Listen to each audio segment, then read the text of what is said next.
Okay, so I think last week I should have covered this procure to pay cycle at a high level before I get into the payables module, but that's fine. Now I just want to cover at a high level the procure to pay process flow.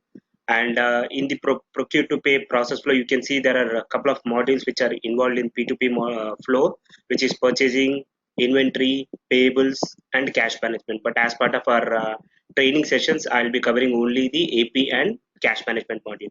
But just to give you an overview, so this is how the procure to pay process flow starts. So it starts in the purchasing module, wherein uh, a user in the organization raises a requisition. So take an example. There's a person in the organization. He thinks that there is a requirement to purchase, say, what do you call, goods. Okay, or it could be a large stationery or whatever it is. Okay, so you want to purchase goods, so he raises a something called requisition in the purchasing module. And once the requisition is approved by concerned person, depending on the approval hierarchy whatever we set, that will be converted into something called purchase order. So purchase order, I mean, between the purchase requisition and purchase order, there is something called request for quote and quotation. So that is the process. Some organization even get into those things. So once the requisition is raised and it's approved, in a normal business process perspective, what we do is we actually request for quotations from the different vendors. That is, so it is called RFQ, request for quotation. So you raise something called request for quotation and give it to the vendors. So based on the request for quotation, the request for quotation, you specify that I want so and so goods, roughly it's so and so price for so and so quantity. So based on the particular request for quotation, the vendors is going to give us some kind of codes. Again, codes is not a kind of a legal obligation, it's just a kind of a information purpose. Based on the different codes which you receive from different vendors, you choose one particular code and convert that code into something called purchase order. So request for quotation and quotations can also be, there's a functionality within the Oracle purchasing module wherein you can use that. But I have seen in most of the clients that they use the requisition and purchase order, but as far as the request for quote and quotation is concerned, they actually perform outside the system because of various reasons.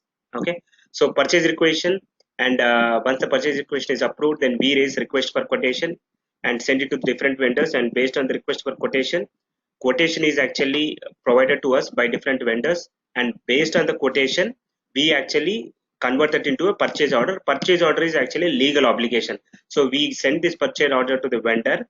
And once the vendor actually is, uh, approves the purchase order and sends the goods to us, it is our obligation to actually make a payment to the vendor.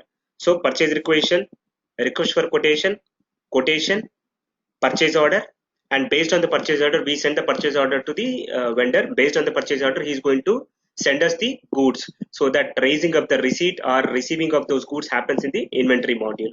And once the goods are received, we do something called inspection. We actually inspect that whether the goods are in proper condition, and then we store them in the inventory location. And once the goods are stored in the inventory location, along with the goods, he is also going to send us the invoice copy. And this is where your payables modules starts: recording of the invoice, validating and approving of the invoice, and making a payment of the invoice, transfer to general ledger, updating of your account balances, and making a payment, and then reconciling that in the cash management module. So as part of our training sessions, we'll be covering this part. So in the last week session, we have already covered creating of different kind of invoices. I mean, we did not complete different kind of invoices, but we started with creating of a standard invoice and credit memo, and we did something with regard. I mean, we did create some prepayments, but we were not able to complete the prepayment process. So this is the high level overview of the procure to pay process. Now we'll get back to the different types of invoices where we left last week. So any questions here?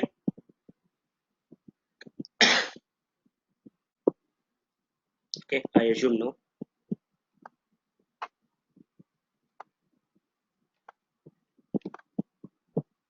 Okay, so going back to our table of contents. So last week we have seen how to raise a credit memos and how to raise a how to raise a standard invoice and how to raise a credit memos.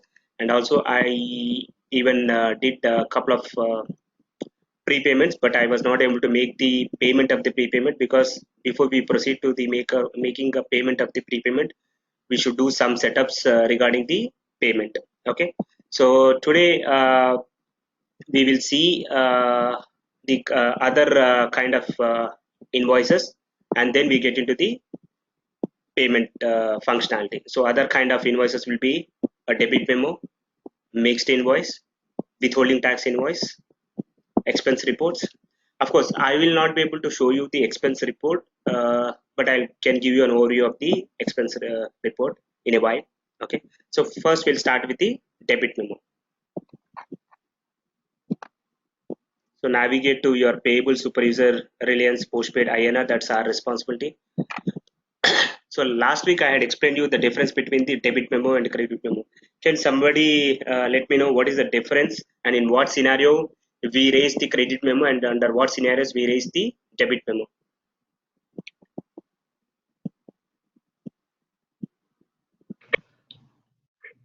If the organization wanted to do the adjustment on the existing invoice, they raise the credit memo. Mm-hmm. On behalf of the other, uh, on behalf of the customer, if you want to raise a supplier, if you want to raise a negative amount on the transaction or invoice, we will raise the debit memo. Okay, yeah, you are more or less correct. So basically, both your debit memo and credit memo are the negative invoices. So if you can see a definition here, a memo from a supplier representing a credit amount towards the goods and services is called a credit memo, and an invoice you enter to record a credit for the supplier who does not send you a credit memo is a debit memo. So in other words, debit memo is the memo which you raise, credit memo is the memo which you get from the customer. Sorry, vendor.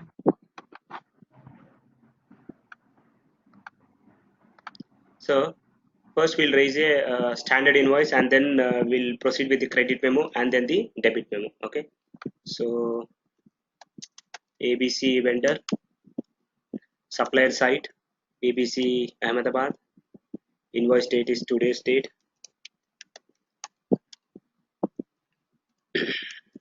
some invoice number. So from where do we get the invoice number? Supplier will give it.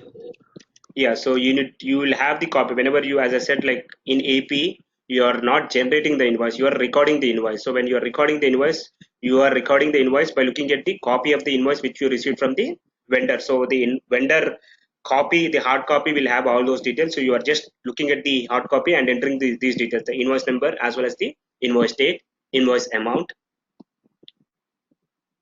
and GL date is by default your system date. It is based on your setup in the payable options, and the currency is INR, and payment terms you can make it as 30 days or you can make it as immediate. Payment method, we got four payment methods: your check, electronic, wire, or clearing. So basically, check is basically you intend to make a payment of this particular vendor via check, physical check. And if you go for electronic, it's basically you want to do an electronic funds transfer to this vendor. And clearing is generally used in the intercompany transactions, so we'll not get into the clearing. So the main the three payment methods are electronic, check, and wire.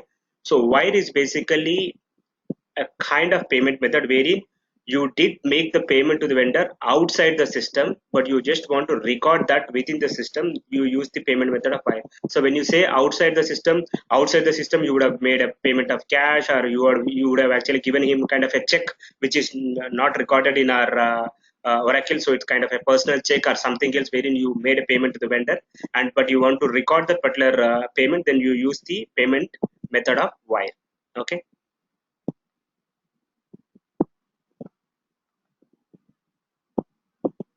Invoice lines 75,000, distributions,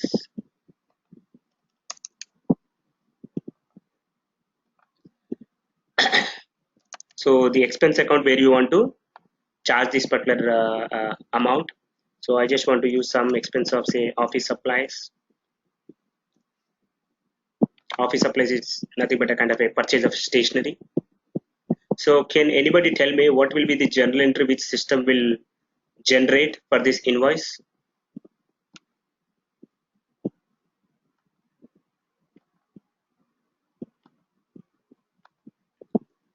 Any guess? We have already discussed this in the last session. Expense to liability. Exactly. Expense to liability. So basically what is expense? Expense is nothing but uh, the account whatever we have mentioned here. Okay, this will be debited and the liability account will be credited. So from where exactly the liability account is derived? Financial options or site. Exactly. So it's actually from the supplier side. I mean, basically from financial options it goes to the supplier side, and from supplier side it comes to the invoice. So at a supplier side, if you make the changes, then when you're creating an of invoice, so you will have the updated liability account. So generally in AP, I mean, if you go to the distribution, you can see the expense line. But if you want to, without going to the view accounting, if you want to see the liability account, you can put your cursor here. And Rohit, just for your information, so there is something called folder here in most of the forms, and you can click on show field. So when you click on show field, there are a lot of other fields which are not available here. So if you click on show field, you can see there are a lot of other fields. You can select the liability account, click on OK. See here, you can see the liability account. So now the journal entry will be this expense account will be debited and this liability account will be credited. So that is what you can see when you go to your reports view accounting. Okay. I mean, here you can see there is something called withholding tax, which is already calculated because as part of my testing, I did set up the withholding tax. But anyhow, I'll explain you the withholding tax functionality. But for the time being, ignore the withholding tax.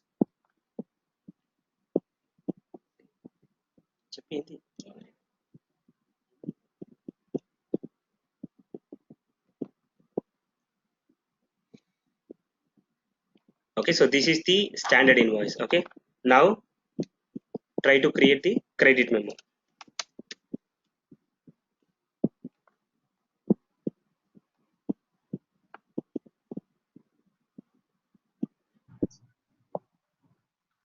Debit memo or credit memo, Arvind? I'll also show you the credit memo because in the last week when we are creating a credit memo, we were not able to apply that credit memo to the standard invoice. So I just want to show you different ways of creating a credit memo. Okay, and then we get into debit memo.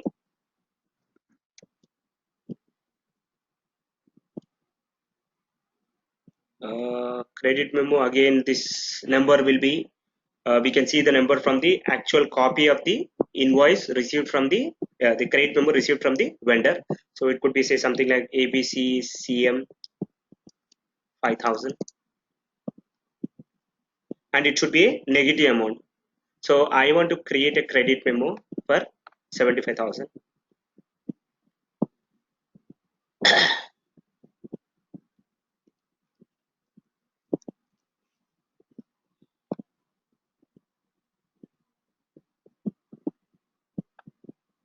So click on credit, quick credit, credited invoice. So what is the invoice which you want to credit? So click on the drop down and enter our invoice number. So this is the invoice number. No, sorry, I think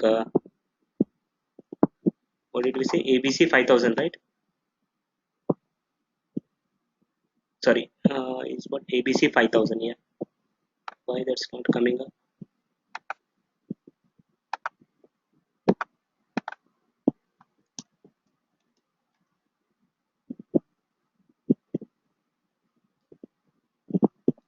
Okay, I think I know the reason. Let me 75,000 minus 7,500, which will be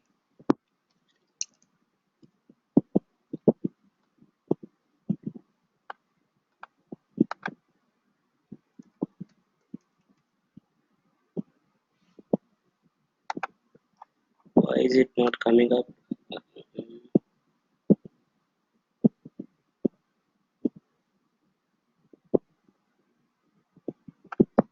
The other invoices are coming. Let me remove this.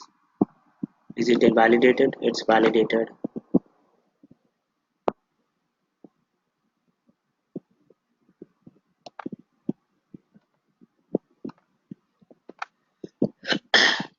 mean, I don't think so. Accounting is mandatory, but I'm just want to try once again.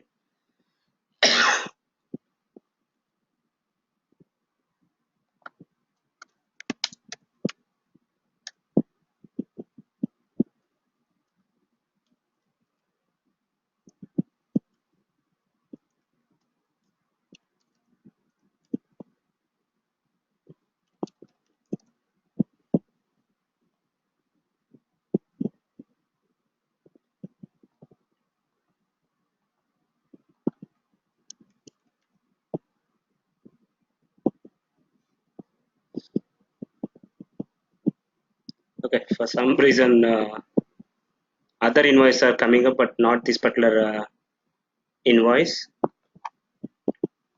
Anyways, I need to check why that's not coming up. But anyways, like, so when you create a credit memo and click on this quick credit and click on credited invoice, it will show you the list of invoices. Okay, open invoices, list of open invoices where you can actually credit this invoice. So what we'll do is we'll pick up ABC 1000. Okay, before I pick up ABC 1000, first let us check. First bring up the ABC 1000 invoice and then check what exactly is the outstanding amount in that invoice. ABC 1000. Okay, so this is the standard invoice. This is for 15,000 INR. Okay, so now we'll try to create a credit memo.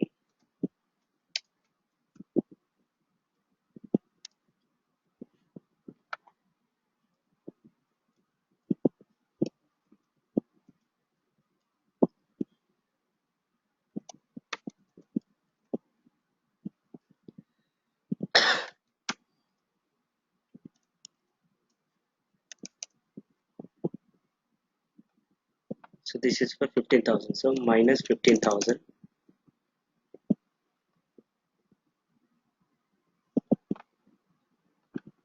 Quick credit ABC 1000. Okay, and then save this. So as soon as you save this, okay, you can see the lines are automatically defaulted. And if you go to the distributions, the account is also defaulted. So can anybody tell me from where exactly this account got derived? Because whenever you create in general the standard invoice, you go there and enter the account.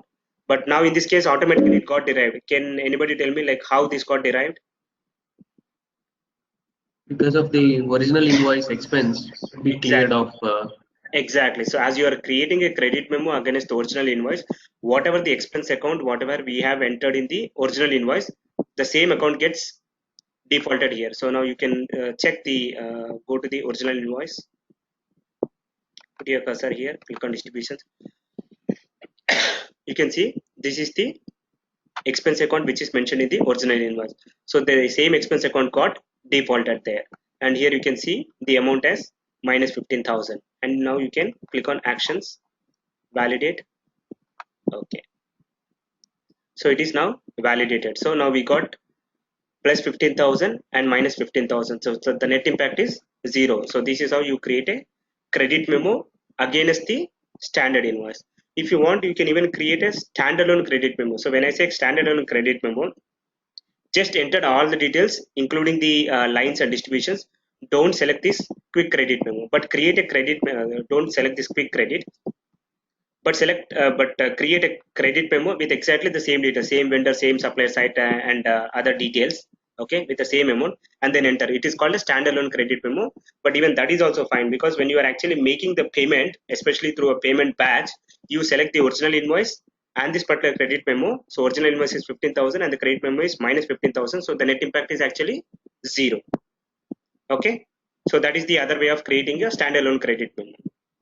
And now we'll try to create a debit memo. So this credit memo is the memo which we received from the uh, vendor. And now let us assume there is a scenario wherein the vendor did not provide us the credit memo, and we in turn entered the or raised the debit memo.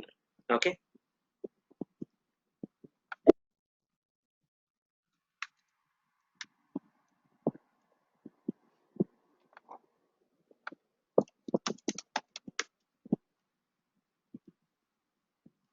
So there is no difference Just the type is debit memo and all other details are exactly the same.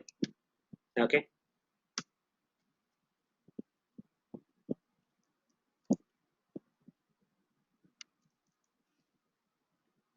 See, when I enter a positive value, it is throwing a message saying that enter a value less than or equal to 0. The reason being here debit memo and credit memo both are negative invoices.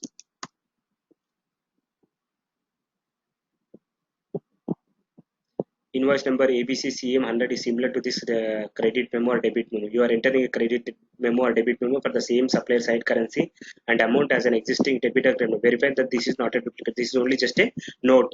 So it is clearly giving a message saying that there is another invoice, okay, with a number of ABC underscore CM underscore 100, which is similar to this credit memo debit memo. So that means for the same vendor site, okay, with the amount of 5,000 rupees, there is the another credit or debit memo. So it just mentioning that there is already an existing debit memo or credit memo. Ensure that you are not duplicating. That is fine, because as part of the testing, I had entered a couple of the debit memos and credit memos. You can say okay.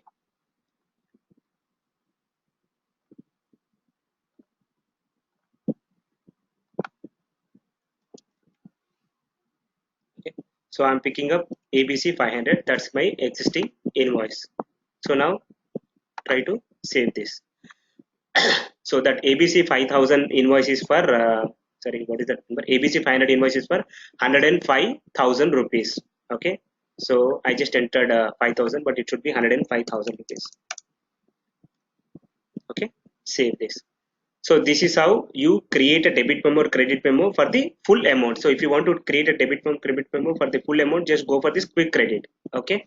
But if you want to create a debit memo or credit memo only for the partial amount, that is, you do know if your invoice amount is say 105,000 rupees, but you want to create that debit memo or credit memo only for say 20,000 rupees, then you need to go for the standalone debit memo wherein you do not enter that particular checkbox of quick credit, but manually enter the amount as well as the required details. Okay.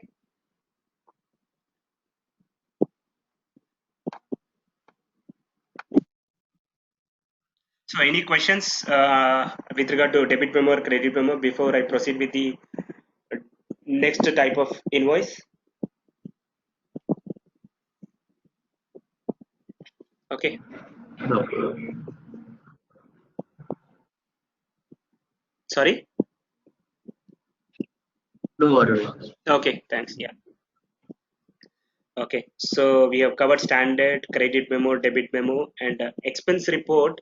I'll not be able to cover that, but I'll give you an overview of what is expense report. So generally, in any organizations, the employees go for a training, or whether they go on traveling for the business trip, or there could be various other expenses which the employee would have incurred for business purpose, not the personal expenses.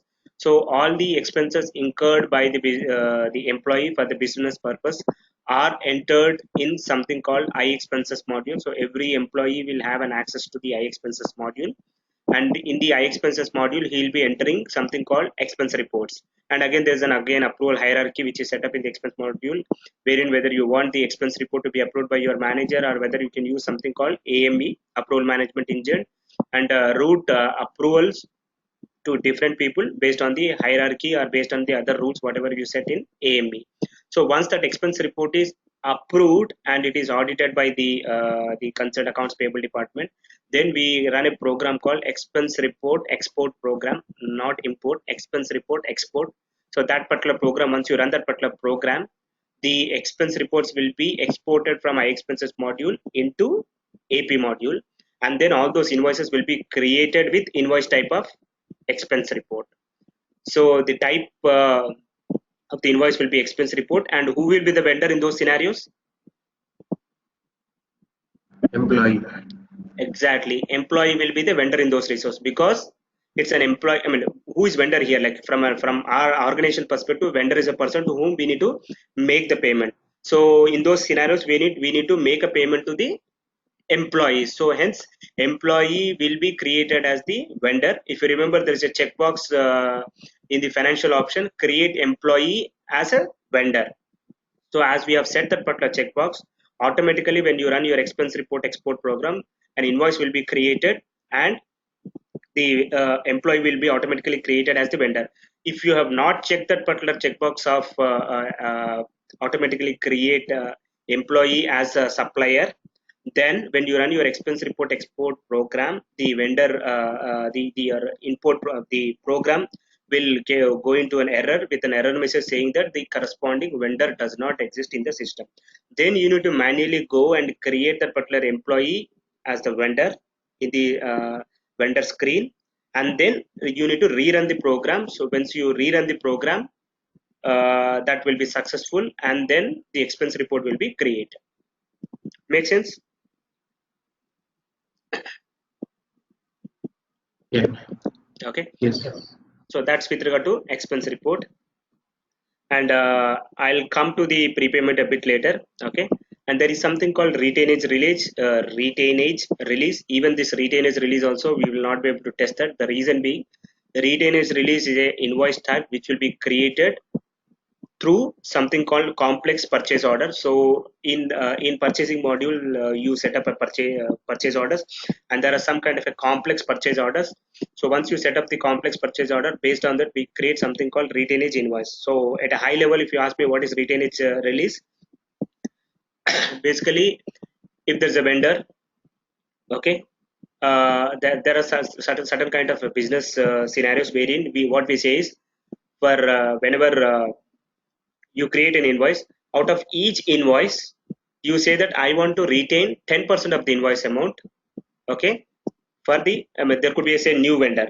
Okay, and for the new vendor, you may not have kind of a confidence that he will be delivering on time, and there could be a couple of other reasons. So what you do is you enter into a kind of an agreement with the vendor saying that I want to retain some percentage out of your invoice amount every month, and I am going to pay the entire retainage amount at the end of the financial year. So for every invoice, say for a first invoice of say 100,000 rupees, you retain say 10%, which is 10,000, and you pay them only 90,000.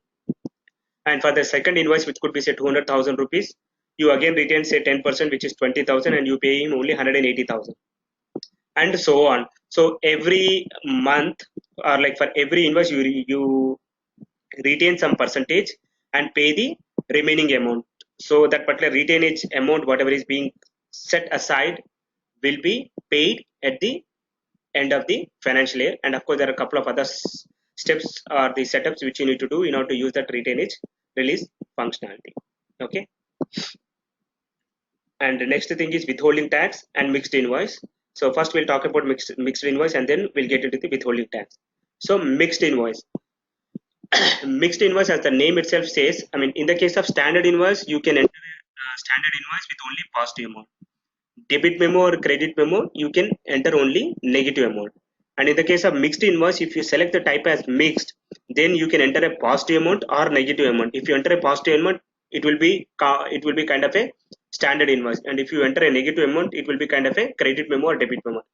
I have not seen any client who's actually using this mixed type invoice functionality, even though Oracle has provided that particular functionality. Because if it's really an invoice, generally the user will create it as a standard invoice, and if it is really a kind of a negative invoice, he will create it as a credit memo or a debit memo.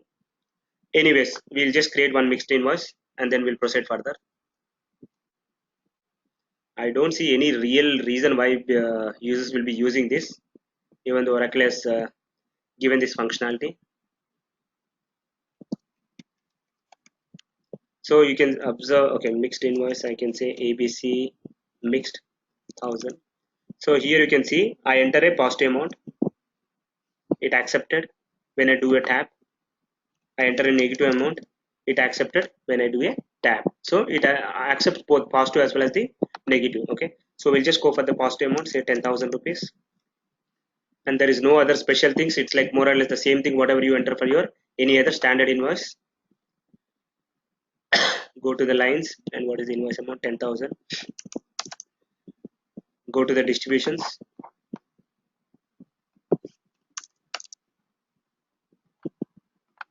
enter the expense account,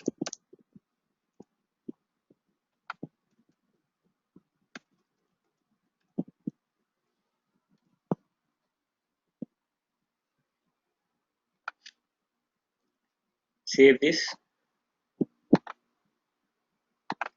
actions, validate, okay. And if you want to do a create accounting, final post. So it's more or less the same as any other invoice. There is no much difference here. Okay.